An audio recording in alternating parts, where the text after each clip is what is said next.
തൃശ്ശൂരിലെ കാര്യാട്ടുകരയിൽ ബണ്ട് പൊട്ടി വ്യാപകമായ കൃഷിനാശം. 180 ഏക്കർ നെൽകൃഷി നശിച്ചുപോയി. സൂരജ് സജി വിവരങ്ങൾ നൽകും തൃശ്ശൂരിൽ നിന്ന്. സൂരജ് സജി, ഗുഡ് മോർണിംഗ്, പറയൂ. ഇന്നലെ പുലർച്ചെയാണ് ഞാൻ നിൽക്കുന്ന ഈ കാര്യാട്ടുകരയിൽ ബണ്ട് പൊട്ടി വലിയ രീതിയിൽ കൃഷിനാശം ഉണ്ടായിരിക്കുന്നത്. ആ ദൃശ്യങ്ങളിലേക്ക് പോയാൽ നമുക്ക് ചെറിയ ചെറിയ തുരുത്തുകൾ പോലെ, അതായത് ഈ കാണുന്ന പുല്ലൊന്നും ഇവിടെ ഉണ്ടായിരുന്നതല്ല, ബണ്ട് പൊട്ടി ഒഴുകി വന്നതാണ്. ചെറിയ ചെറിയ തുരുത്ത് പോലെ ഈ പുൽക്കൂനകൾ ഇങ്ങനെ രൂപപ്പെട്ടിരിക്കുകയാണ്. അത് നമ്മൾ വിചാരിക്കും ഇത് ഇവിടെ ഉണ്ടായിരുന്നതാണെന്നൊരു സംശയം തോന്നും ഈ ദൃശ്യമൊക്കെ കാണുമ്പോൾ. പക്ഷേ അങ്ങനെയല്ല, ഇത് ബണ്ടിന്റെ കൈവരികളായിരുന്നു.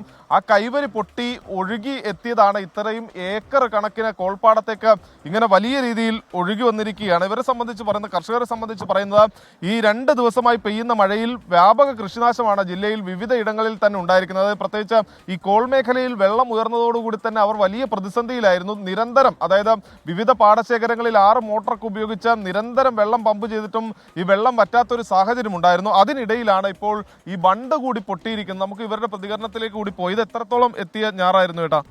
ഇത് 40 ദിവസമെത്തിയ നല്ല രീതിയിൽ വന്നൊരു ഞാറായിരുന്നു. 40 ദിവസമായിട്ടുണ്ടായിരുന്നു. 60 ദിവസത്തോളം ആയി ഞാറിൻ്റെ മൂപ്പ്. ഈ അവിടുത്തെ ബണ്ടിൻ്റെ ബലക്ഷയാണ് ഇതിൻ്റെ പ്രധാന വിഷയം. കാരണം ഈ ബണ്ട് ഇപ്പോൾ കോർപ്പറേഷൻ്റെ അല്ലാന്ന് KLDCയുടെ അല്ല എന്നുള്ള രീതിയിലുള്ള തർക്കങ്ങൾ നിലനിൽക്കുകയാണ്. അപ്പോൾ ഇതിന് 3 വർഷം മുമ്പ് തന്നെ ഇത് ഇങ്ങനൊരു ദുരന്തം മുമ്പുണ്ടായതാണ്.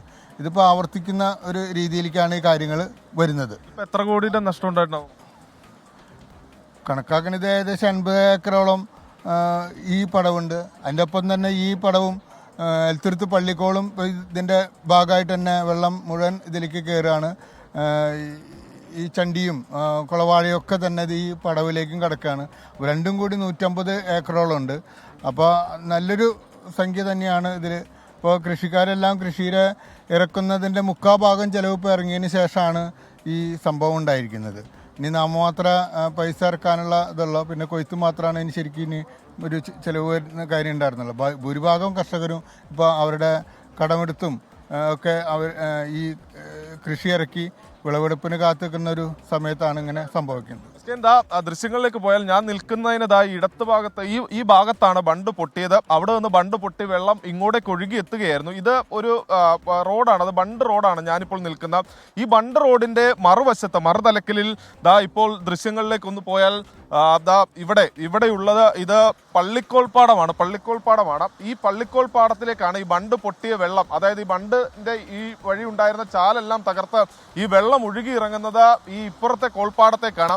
അവിടെയും വ്യാപകമായ കൃഷിനാശം, അതായത് ഈ വെള്ളം ഇങ്ങനെ ഉയർന്നുകൊണ്ടിരിക്കുകയാണ്. അങ്ങനെയെങ്കിൽ മറ്റു പാടശേഖരങ്ങളിലേക്കെല്ലാം തന്നെ ഈ വെള്ളം ഒഴുകിയെത്തുന്ന ഒരു സാഹചര്യമുണ്ട്. ഇത് തന്നെയാണ് കർഷകരെ സംബന്ധിച്ച വലിയ ആശങ്കകൾക്കിടയാക്കുന്നത്. Thank you. സൂരജ് സജിയാണ് വിവരങ്ങൾ നൽകിയത്. ബണ്ട് പൊട്ടി വ്യാപക കൃഷിനാശം ഉണ്ടായി എന്നാണ് വിവരം.